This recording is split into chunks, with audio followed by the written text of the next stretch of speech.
trade with Rome, 2000 years. I think Kerala has become Kerala because of migration. We received people from Europe, from China, from Israel, of course. Israel, I should mention that because Jews were there. The oldest synagogue is in Kerala. So I don't feel anything wrong with migration. But I feel that I would say one line about the importance of this book. It makes enormous and compelling sense to read and reread this book, because I have gone through many of the essays which Gopal have written in newspapers. But the moment you read and read again, it enriches, naturally give you a little perspective. How India is ruled with an iron fist, despite having hardly 36% of vote. That is something which baffles me. 36% means not a democracy. And I can tell you it's the rarest opportunity when I'm getting a chance to speak without being heckled, disrupted and interrupted. Because when people like us stand up in Rajya Sabha, we are being constantly disrupted either by the chair or by the ministers or by the treasury benches. So I'm not used to such a calm and peaceful ambience which you have actually given to me. So I feel that at a time when war is being waged, one interesting anecdote is that all these wars are not in the name of the victims, not in the name of the aggressor. If it should be a Vietnam war, Syrian war, Korean war, that's something I think Gopal sir can contemplate and write about in his style. Maybe if it is not in the name of an aggressor, all the wars should be written US war, US war. That could be the reason, I don't know. So, in order to do justice to the question of your migration, I feel that migration is not a bad thing and we need to encourage, because we are not a country with xenophobia or other having echo chambers. And we have got something like 35 lakh guest workers in Kerala. 35 lakhs. 10% of our population now is of people who have come from UP, Bihar, Odisha, West Bengal. You must be calling them migrant workers, but we call them guest workers. That is the peculiarity and culture of Kerala. That requires an applause.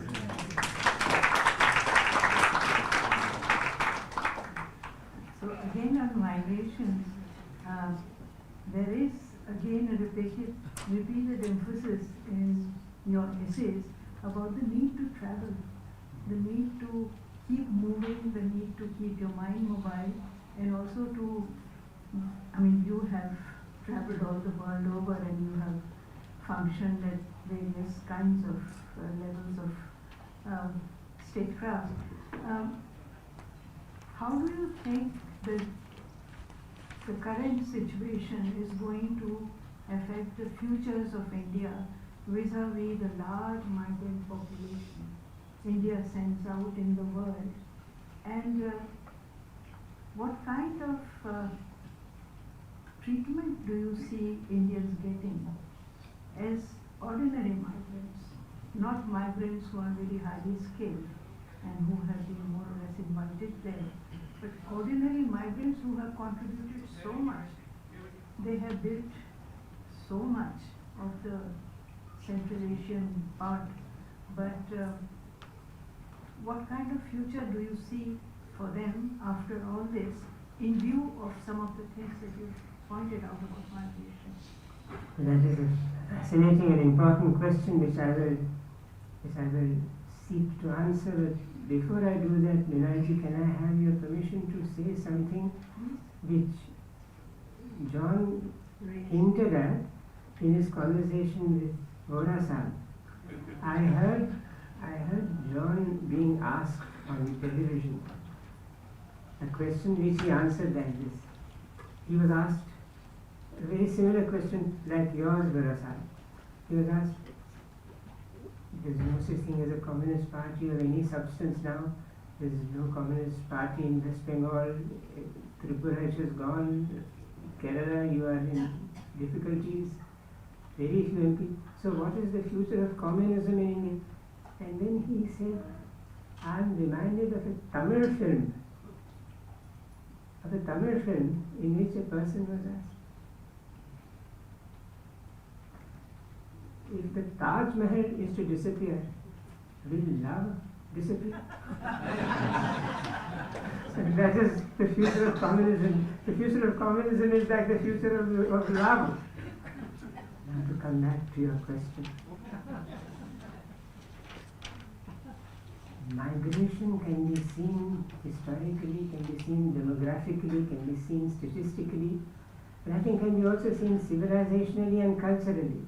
And as you were asking this question, I was reminded of a song that has been attributed to the great Goswami Tulsidas. I am not sure whether he actually composed it, whether it's ascribed to him. Shri Rama and Sita and Lakshmana are, you can say, migrating. They are in exile. And this is in the Kishkinda. They are walking out, walking. And a village far away sees them, and somebody gives them a word saying, वो जो आ रहे वो राम है, कहते हैं राम है और सी. And the song is,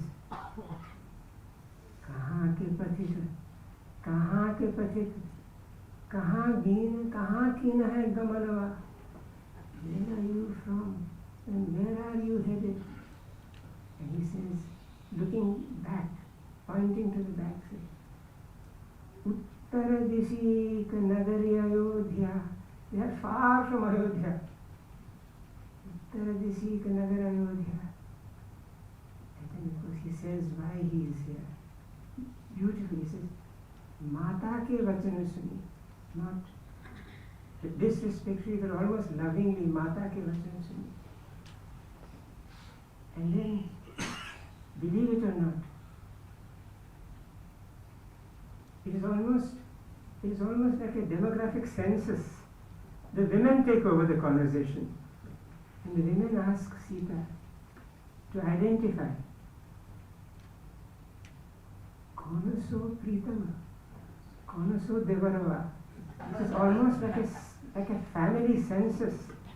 It's a migration, demographic, cultural, civilizational, pedestering of the fact of travel and migration in India, which makes India, India. So these are village folk questioning royalty, turning the pyramid upside down completely. And who sang this song famously? A daughter of Madurai, called Madurai Shanmukhavadivu Subbulakshmi. She sings this song. And another song is the male bastion. Hanuman Chalisa. The biggest and the widest and the most vibrant rendering of Hanuman Chalisa is by Madurai Shanmukhavadivu Subbulakshmi. This is the welding of India. I said, India does not know India. But India has many channels of knowing India through its civilization, through its travels. And John is completely right. Kerala is the melting pot of India's civilization. The south-west tip of India and the north-east hills of India, the mountains of India. They are the cross connection. You see, Kashmir to Kanyakumari. That's absolutely right. But let us end my section of this conversation by saying, we in the south, and I say we in the south because I am from the south, we forget that south of the south is another south. The Nicobar Islands and the Andamans.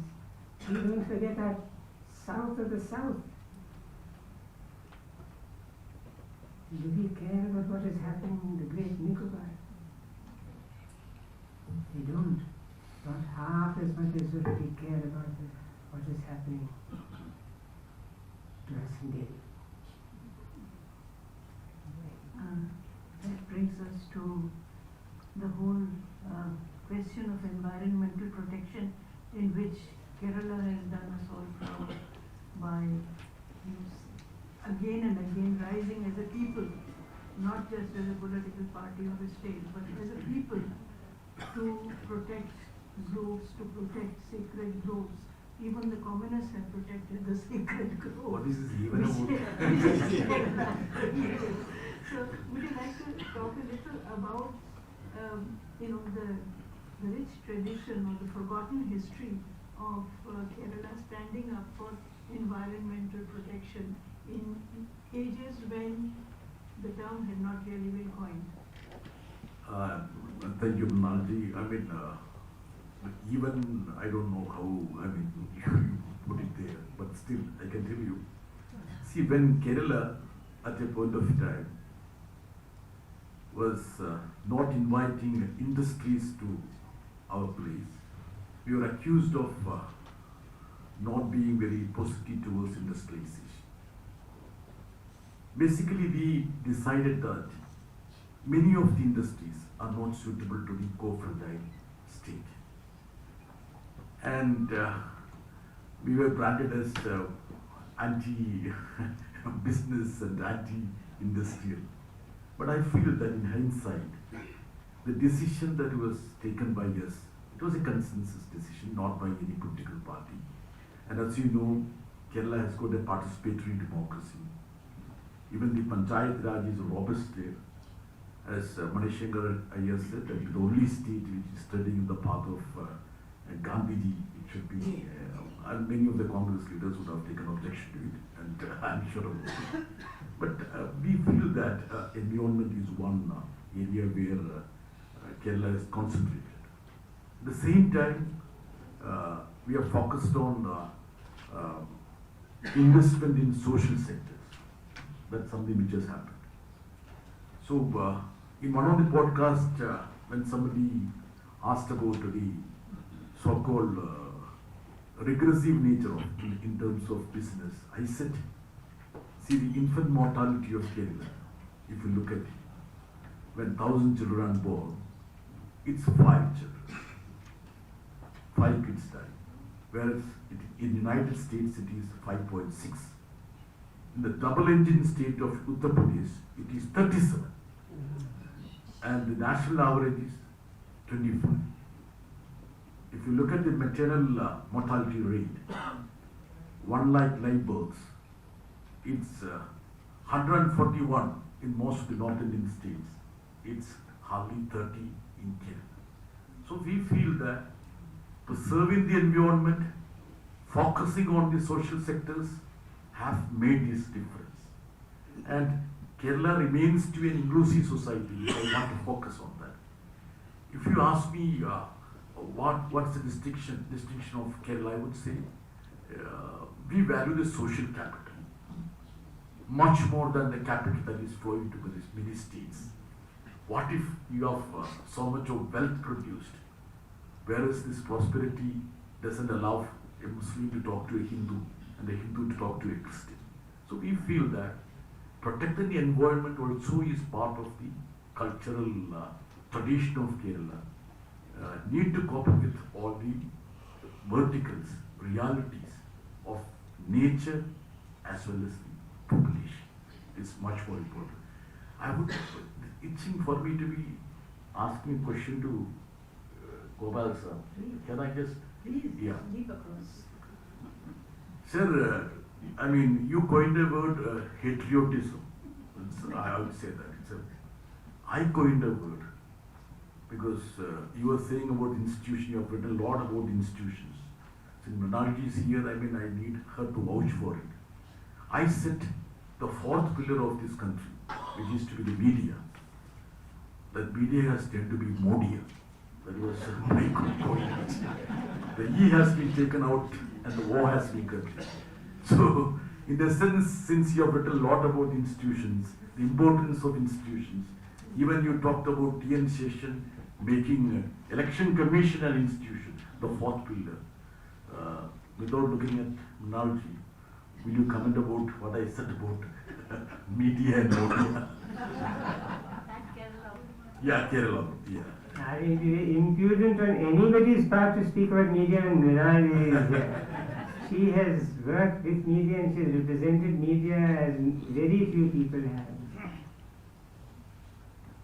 She has brought a new vitality to it.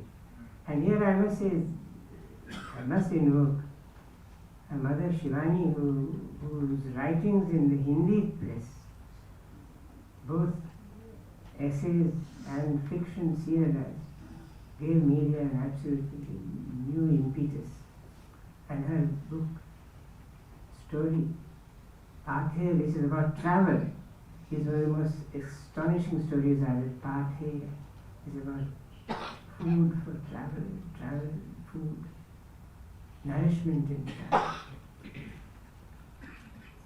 What does one say about media, John? Except this,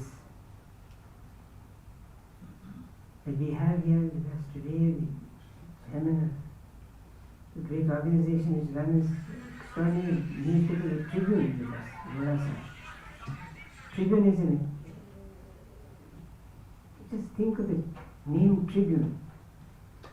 We don't really think very much about the origins of names, but Tribune itself is of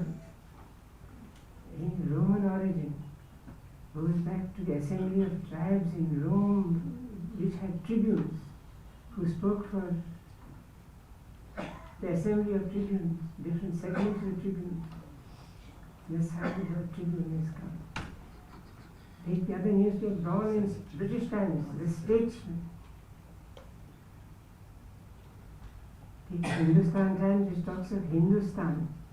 Now Bharat Times, which talks of Now Bharat.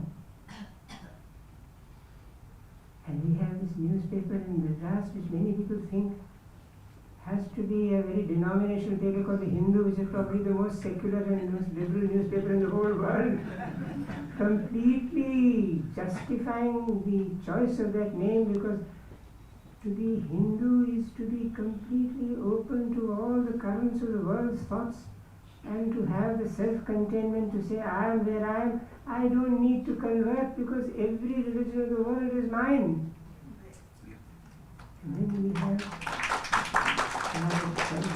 Telegraph, just going by the names of these newspapers. And of course, let's not forget we have something called Blitz.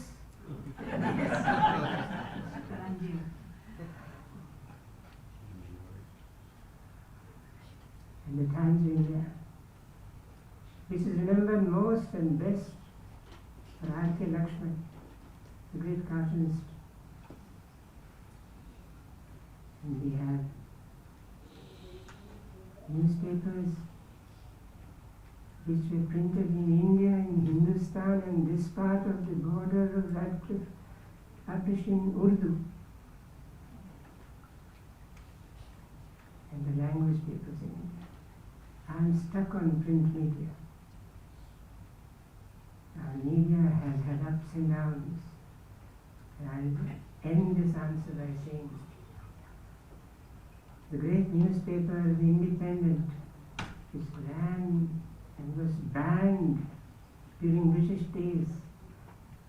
Mahadev Desai took over as editor and it was banned. No print of Independent allowed. And he started issuing sacro-style copies. Sacro-style copies of the Independent. And it had on its banner and its mast a quotation from Shelley. From Shelley's poem, The Cloud. It just changed from print to sacro-style. So it said, quoting Shelley in The Cloud, I change, but I cannot die. So the media in India may change, its spirit will not die. So this brings us to an interesting question about the structure of the state, especially the administrative structure. You've coined another very interesting phrase, Beckettizing of the bureaucracy. I'd like to speak a little about what your view views are on the need to be frank, forthright, questioning, and to be able to speak truth to power. Is it possible within the sanctioned administrative structure today? I believe yes, it is. And I'll say something which I said yesterday at a meeting organized by Atul Chaturvedi in memory of his late father, P.N. Chaturvedi, and the bureaucracy and the need to be frank. On the 10th of October 1949, there was a great debate in the Constituent Assembly on Articles 311 and 314 of the Constitution, which provides for certain guarantees and protections of civil services. And Anantasayana Iyengar, who was an extraordinarily brave and vocal, was often called Ananta Vachanam Iyengar, member of the Constituent Assembly, patriot of patriots. He said, why are we having special provisions for services and protection of services? These ICS officers have made life miserable for us. They have jailed us, and now we are protecting them. And Sardar Patel, who had been in jail much longer than Anantasayana Iyengar, and was now minister in charge, among other things, of the services, he said, if you think the civil services are enemies of the public, you can get rid of them, then you run the country in a vacuum. And he said, if you think they are not serving the people of India, I will take them with me and go away, and you run the country. And then he said the most important thing. He said, I have told my secretaries, and I think there may be some among the few young here, who may be aspirants, as they now call them, for the civil services. Sardar Patel said, I have told my secretaries that they must differ from me and be frank when they differ from me and tell me what they differ with me about. And if they don't do that, I will tell them, you had better go. So frankness in civil service is the most important thing that's needed. They are known, we are known, and I am very proud to say we when I speak of bureaucracy, because I am a bureaucrat, and when somebody says Babu, I feel completely flattered. Of course I'm Babu. Have you not heard of Babu Rajendra Prasad? Of course I'm a Babu. I'm proud to be a Babu. We are great adapters. But should we not adapt because the country is changing? But adapting is loyalty. It need not be loyalty plus servility. Civil servants are very fond of their dignity. Their dignity travels ahead of them, to use the word travel again. Their dignity travels ahead of them in sashed and liveried civil. Daffodars walking ahead of them say, Babu aa rahe hain, Sahab aa rahe hain. The dignity with a certain amount of humility. Dignity can be humble. Bureaucracy is part of the administration. We are in the age of management.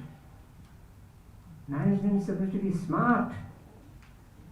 Management has mantras. Administration has shlokas. The shlokas are drawn from ancient texts, and I say this with great reverence for shlokas. Our bureaucracy is a medicine which, if underdosed, misdosed, or overdosed, can do harm. But it is an aushadha, and we have to treat it as Sardar Patel wanted it to be treated, not as it is treated generally. Mr. Britas, Kerala, again I'm losing bias, has just got things almost right, especially during the COVID. I think your health department and your health secretary in particular was an example to the rest of the country about how to handle sudden epidemic of that size. Are you satisfied with the way the bureaucratic structure is functioning in Kerala? I think, when you talk in terms of bureaucracy, you cannot segregate Kerala because the all India services come under the union government only. So the character of the bureaucracy is more or less same where it is in Kerala, Tamil Nadu or Delhi. I feel that there is a huge strain on bureaucracy nowadays. We have legendary bureaucrats here, and I, in fact, reminded Vorasab about this report on criminalization. But do you think that you will have such a report at this political juncture? You can't even think about it. So, most of the institutions are being dented. And Kerala cannot be an exception when it comes to bureaucracy because they have their allegiance to the union government only. So we also feel that most of the senior officers are, even see, the powers of the state are being curtailed considerably. When I look at Kerala from Delhi, I don't see it as a state, I see it as a municipality now. Because you don't have the fiscal powers, you don't even have the administrative powers. Most of the opposition ruled states are strangled using office of governor, or even if an elected assembly passes a piece of legislation, it's been blocked. So I don't know what is the essence of federalism at this political change.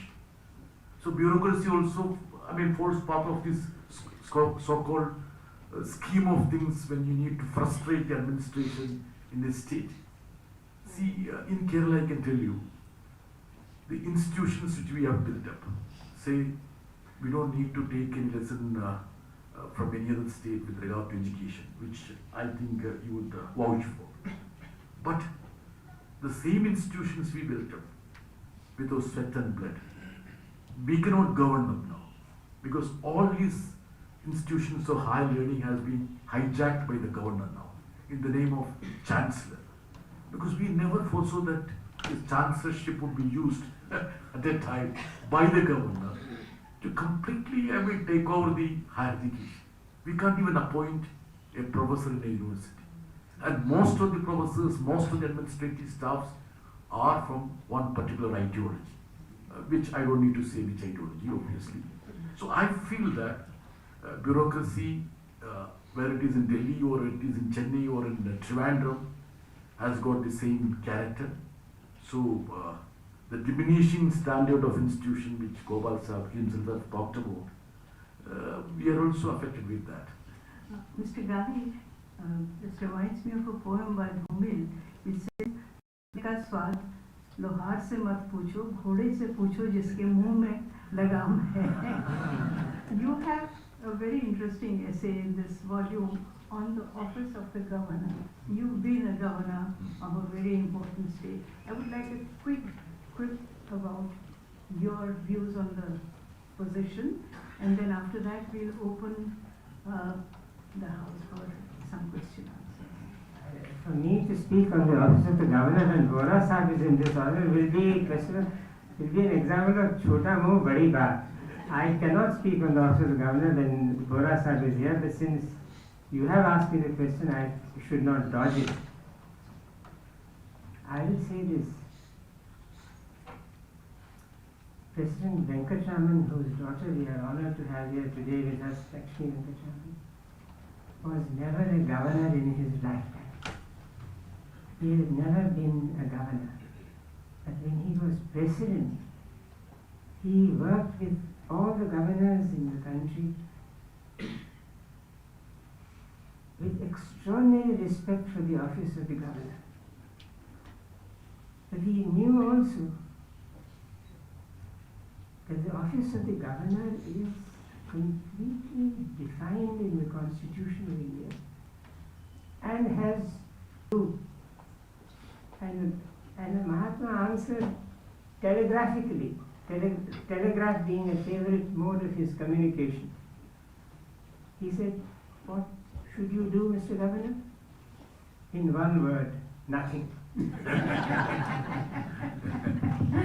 So that perfectly sums up the discussion. And then, decades later, when I happened to be working in the same building, I got a lesson, Guru Saranji, in the Constitution of India from an ordinary letter writer in Kolkata, a person whom I never knew.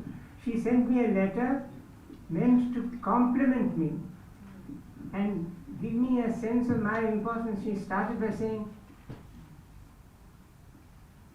"My respects to the figurehead of the state." That was a lesson in the Constitution.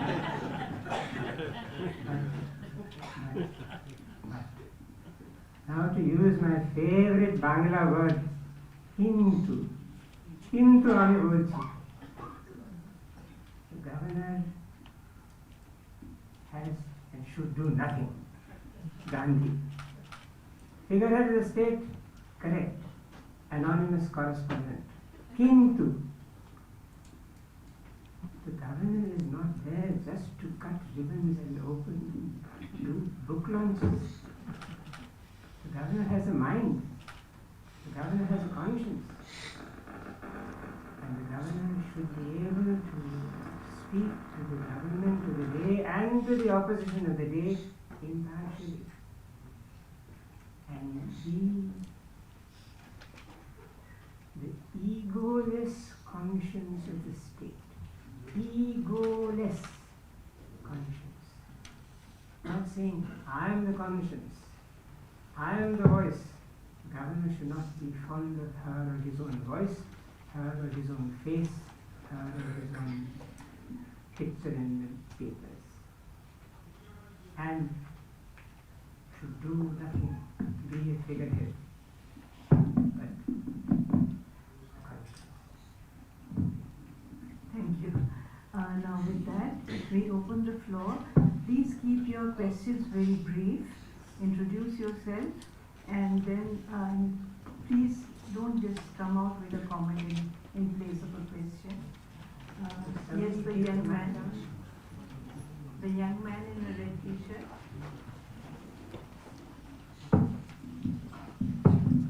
Thank you so much. My question is to both. Like you finished your address here with the